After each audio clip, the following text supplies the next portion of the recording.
Nous sommes en juillet 98. Pas besoin de vous dire exactement les lieux, vous avez reconnu le stade. L'équipe de France affronte la Croatie en demi-finale de la Coupe du Monde. Les Bleus sont plutôt favoris sur le papier, ils viennent de sortir l'Italie, ils sont à la maison et peuvent compter surtout sur une défense parfaitement hermétique. Le problème, c'est que cette défense, Lizarazu, Blanc, Desailly et Thuram, va tenter le piège du hors-jeu au retour des vestiaires, mais ce dernier, Lilian Thuram, ne monte pas suffisamment et la France se fait directement punir. Alors soit on remonte tous ensemble, soit on descend tous ensemble, ou on descend le bloc plus bas. Y'a pas 36, il faut se mettre d'accord. Le défenseur le sait, il vient de commettre une erreur qui pourrait avoir des conséquences, alors Thuram va tout faire pour se rattraper. Quelques secondes à peine après l'ouverture du score de Davor Šuker, Lilian Thuram met le pressing sur Zvonimir Boban, qui ne s'attend pas à voir le français aussi haut. Djorkaeff joue parfaitement le coup, la France revient déjà au score. Thuram n'avait jamais marqué avec les Bleus, il débloque le compteur au meilleur des moments, et la belle histoire ne va pas s'arrêter là. À la 70e minute, le défenseur tente de combiner avec Titi Henry. Thuram poursuit son effort et finit par récupérer le ballon. Sur son pied gauche, à 25 mètres en demi-finale de la Coupe du Monde, le Français tente sa chance. L'histoire s'occupe du reste.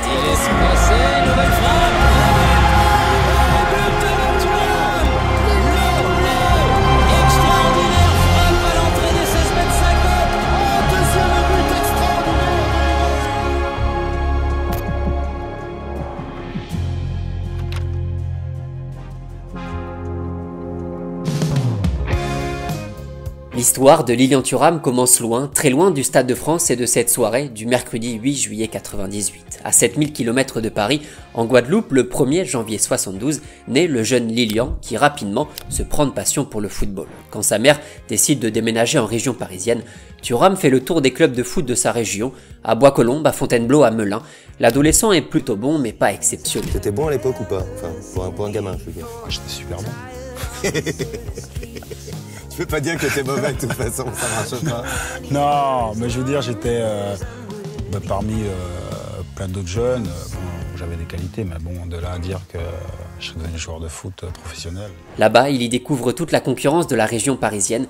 Il tape la balle avec Claude Makélélé vers ses 15 ans et subit déjà un racisme qu'il va s'efforcer de combattre pendant toute sa carrière. À 17 ans, sa vie va complètement changer. Très attaché à sa famille et à sa vie à Fontainebleau, Thuram rejoint finalement le centre de formation de l'AS Monaco. Il a tapé dans l'œil des recruteurs du club et d'un certain Arsène Wenger. Lilian Thuram commence alors sa carrière sur le rocher. Il vient d'avoir 20 ans. Ce qui fait donc que la défense centrale va s'articuler autour de Thuram et Mendy. Alors, il n'y a pas 40 000 images disponibles de son passage à Monaco, mais tout ce que je peux vous dire, c'est que la polyvalence de Lilian Thuram va rapidement mettre tout le monde d'accord. Le défenseur français peut jouer central, sur le côté, parfois il dépanne même un peu plus haut. Merci au réalisateur d'avoir calé Thuram dans le costume de Zizou. Déjà, le défenseur étonne par son calme, sa maturité, sa condition et sa puissance physique. Lilian est déjà une valeur sûre dans l'effectif de Monaco. Entre 92 et 96, il ne rate presque aucun match avec l'ASM. Sa grave blessure au genou quand il était jeune est loin derrière. Thuram se régale sur le rocher. Thuram et jusqu'au bout, Lilian Thuram. Jusqu'au bout, Lilian Thuram. Il met tout son cœur jusqu'au bout, Lilian. Il va là prendre de vitesse tout le monde. Et il se rappelle aussi qu'il avait le numéro 9 dans le dos. Vous l'avez compris, Lilian a mis tout le monde d'accord, il est rapide, il met la tête partout, il est très intelligent dans ses déplacements et dans l'anticipation. Bref, on est sur un prototype de défenseur assez costaud. Pour le moment, sa qualité de relance n'est pas forcément la meilleure, Thuram doit la travailler, il le sait très bien, mais son profil de défenseur à l'ancienne satisfait tout le monde et commence à faire parler en équipe de France. Ses qualités défensives indéniables vont donner envie à Aimé Jacquet de le tester chez les Bleus le 17 août 1994. Cette date n'est pas vraiment inconnue, car c'est lors d'un match contre la République tchèque que Lilian débute dans une défense à 3, le même soir que les débuts d'un certain Zinedine Zidane. Zidane peut-être, ah oui bien joué, passement de jambe, attention, frappe,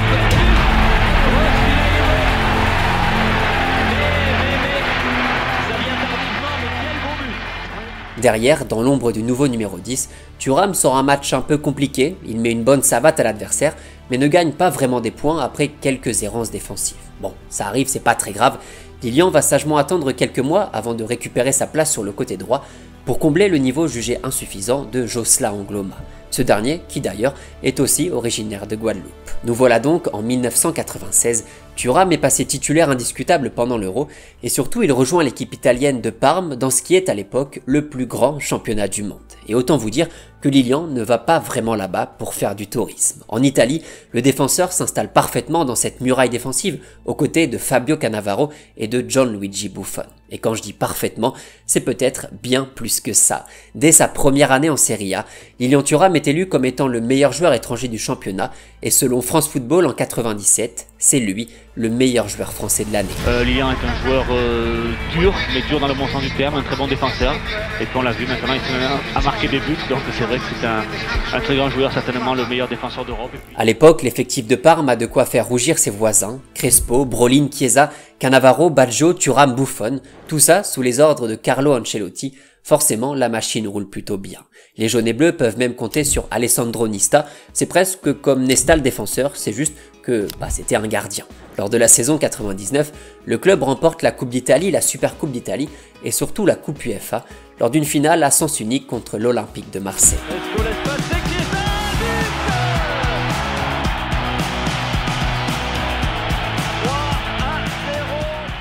Lilian Thuram sort une saison monumentale aussi bien en termes de performance individuelle que d'adaptation collective. À l'époque, le nouvel entraîneur Alberto Malesani s'appuie sur deux systèmes différents, soit un 4-4-2 classique avec Thuram comme latéral droit ou défenseur central, soit un 3-4-1-2 avec Thuram comme défenseur central droit.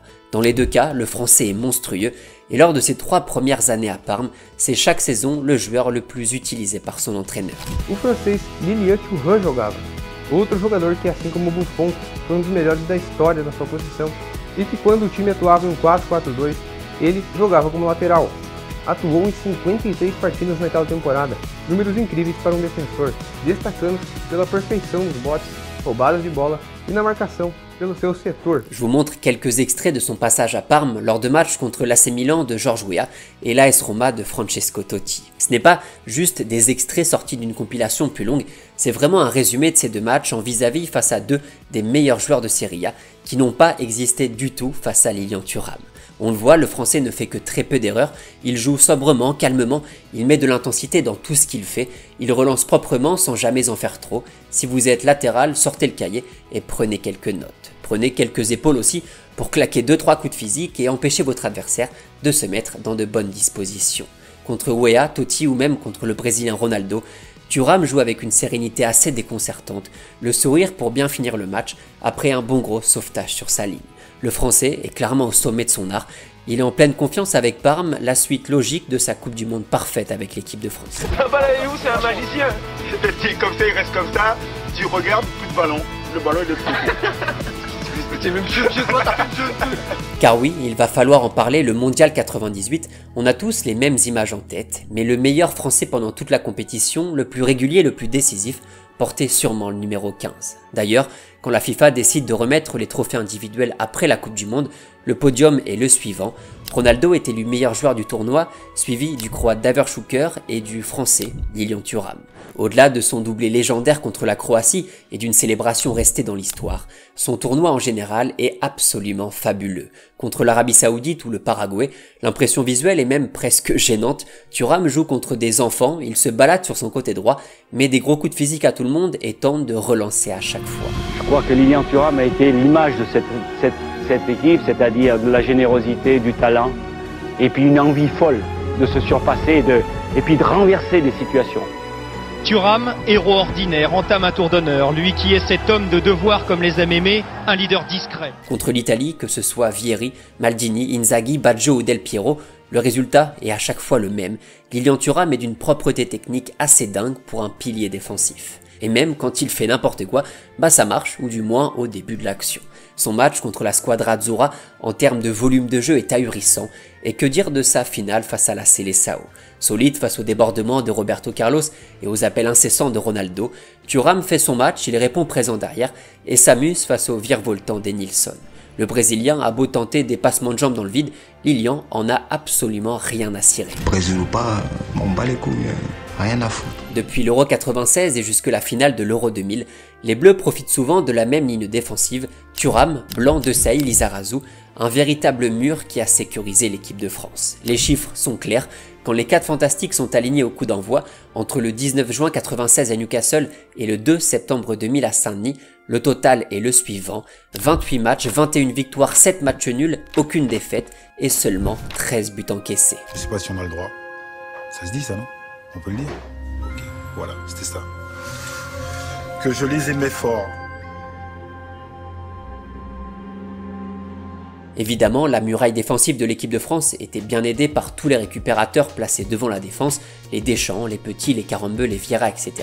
Mais tout de même, 28 matchs sans défaite à ce niveau-là, dans ce football de la fin des années 90 tellement compétitif, c'est une prouesse qu'on n'a pas revue depuis.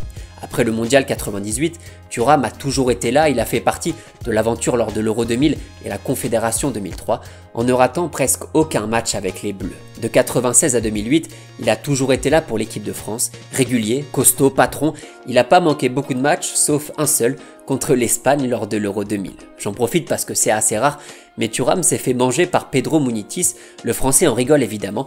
Il a joué contre les plus grands en Italie, mais contre ce petit ailier espagnol, il le dit, il n'a rien pu faire. Ouais, je crois que c'est la première fois sur un terrain où je me sentais dépassé par un joueur. Franchement, je crois qu'il m'avait bien en main. Je crois qu'après le match, il a dû dire ah ouais, Thuram, on m'a dit qu'il était bon, mais quand même.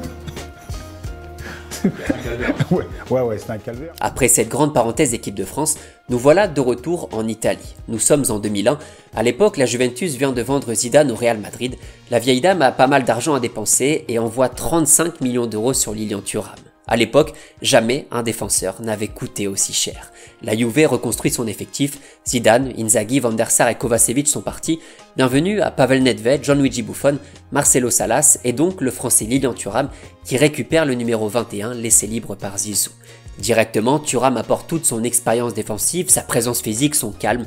Il devient naturellement le patron de la défense turinoise. Avec seulement 23 buts encaissés sur toute la saison 2002 en Serie A et 29 en 2003, la vieille dame est souveraine quand il s'agit de mettre les barbelés. Les Turinois sont champions d'Italie lors de ces 2 saisons. En plus de ça, la Juve accède à la finale de la Ligue des Champions en 2003. Au terme d'un triste 0-0 contre l'AC Milan, les Turinois sont vaincus au pénalty. Même si Thuram fait son match, à l'image de ce sauvetage de la tête à la 119e minute, le Français laisse passer son unique chance de remporter la Coupe aux grandes oreilles, la dernière grande compétition qu'il manque à son palmarès. Le Français en profite tout de même pour marquer le dernier but de sa carrière, car vous l'avez compris, il n'y en a pas 15 000, donc je vous le mets avec les commentaires de l'époque. Arriva in area Thuram, palla sul destro, rete! Thuram, la rapidità della Juventus, con cui è uscita dall'azione di calcio d'angolo del Milan e Lilian Thuram. Vers 2004-2005, Thuram file vers ses 33 ans et se décale petit à petit vers une position de défenseur central. Avec des nouveaux arrivants sur le côté comme Zebina ou Zambrotta et le manque de central chez la Juventus, Lilian change de position comme ça et tient la baraque derrière avec toujours Fabio Cannavaro. Après quelques pépins physiques et la relégation de la Juventus en Série B suite à l'affaire du Calciopoli, on pourrait croire que Thuram est parti tranquillement pour profiter de sa retraite, mais en fait, pas du tout. Le Français décide de revenir en sélection avec l'équipe de France alors qu'il avait dit stop. Il s'installe dans la défense centrale avec William Gallas et instaure une rigueur défensive qui va porter les Bleus dans la compétition. Ça sortait, le mec qui contrôlait, il faisait 2 touches de balle, bam, il avait un mec sur le dos. Donc il a lâché, il y en avait un autre qui suivait. Et derrière, laisse tomber. Mais des chiens. En demi-finale du mondial 2006 contre le Portugal, c'est lui le meilleur français sur le terrain. Il est omniprésent derrière et sauve plusieurs fois l'équipe de France dans la surface. En finale, face à l'Italie, il est au duel tout le match avec Luca Toni et fait ce qu'il peut pour résister face au pivot italien. Après 2 heures à lutter contre un style de joueur qui peut lui faire du mal, vu que Lilian fait 10 cm de moins, Thuram s'en sort plutôt bien et livre globalement une bonne prestation. L'équipe de France a perdu, l'aventure pourrait s'arrêter là, mais non, Thuram, désormais sous les couleurs du FC Barcelone, va continuer jusqu'au bout. Mais après la catastrophe de l'Euro 2008, le Français va cette fois-ci raccrocher les crampons à 36 ans, après plus de 800 matchs en pro, 18 saisons au total, pas mal pour un défenseur qui mettait de l'intensité partout. Lilian Thuram est une légende du football français, déjà parce qu'à une époque, c'était lui tout simplement le meilleur latéral droit du monde. Et quand tu lis certaines sorties dans la presse d'entraîneurs ou de joueurs qu'il a affrontés, bah tu te rends compte un petit peu de l'aura qu'avait Lilian Thuram partout, en Italie, en Angleterre, le mec faisait vraiment peur. Sir Alex disait par exemple « Si la Juventus décide de libérer Thuram, je suis prêt à leur donner Ryan Giggs ». Cannavaro, son double coéquipier, disait avoir une préférence pour Thuram par rapport à Nesta, car selon lui, le Français venait d'une autre planète, tellement il était fort. Clarence Seedorf affirmait que Thuram était le seul gars qui lui faisait mal quand il allait au contact. Même constat pour Zlatan qui met en avant l'impressionnant physique du Français. Thuram n'est pas très grand mais il est plus dur que le marbre. Lorsque je terminais l'entraînement contre lui, mon corps était couvert d'hématomes. Aller au contact avec Thuram était en quelque sorte une prise de risque. Voilà, pour les hommages, ils font froid dans le dos. Clairement, t'as pas envie de te faire savater par Lilian quand tu débordes sur le côté. Longévité, puissance, technique, adaptation, Thuram avait tout d'un immense défenseur et l'a prouvé tout au long de sa carrière. 96, 98, 2000, 2003, 2004, 2006, Thuram était toujours là en équipe de France et a gardé pendant un petit moment le record de sélection avec les Bleus. Mais au-delà du football et de tout ce qu'on a raconté de ses qualités sur le terrain, Thuram est un personnage à part entière qui a fait de sa vie une forme de combat.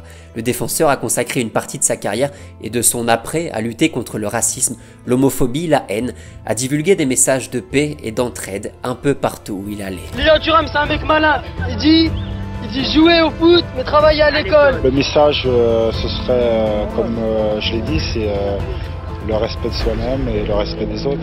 Parce que comme ça, peut-être qu'on améliorerait peut-être la vie en société. Le combat sur le terrain, mais le combat aussi en dehors. Lilian Thuram a toujours lutté. Sa fondation éduque les jeunes et les moins jeunes contre le racisme et surtout pour l'ouverture et l'égalité entre les gens. Voilà pour ce qui est de sa vie et de la carrière de Lilian Thuram. Un footballeur qui a fait exploser les naissances au nom de Lilian en 98, comme si un doublé pied droit, pied gauche pouvait changer pas mal de choses. L'homme est grand, le défenseur est immense. Thuram a rendu fier toute la Guadeloupe et bien plus que ça, au cours d'une carrière où il n'aura presque rien raté, en termes de match et en termes de palmarès. Si vous aimez les passements de jambes, vous embêtez pas, avec Tutu on ne danse pas, essayez plutôt de le contourner à vos risques et périls. Parti de pas grand chose, Thuram a fait de très grandes choses, un soir de juillet 98 comme souvenir éternel. Barcelone, Juventus, Parme et Monaco, que des grands clubs. Équipe de France 96-2006, que des patrons, avec à droite et parfois au milieu, un pilier intouchable, infatigable, impassible, impassable, le véritable géant de l'histoire des Bleus.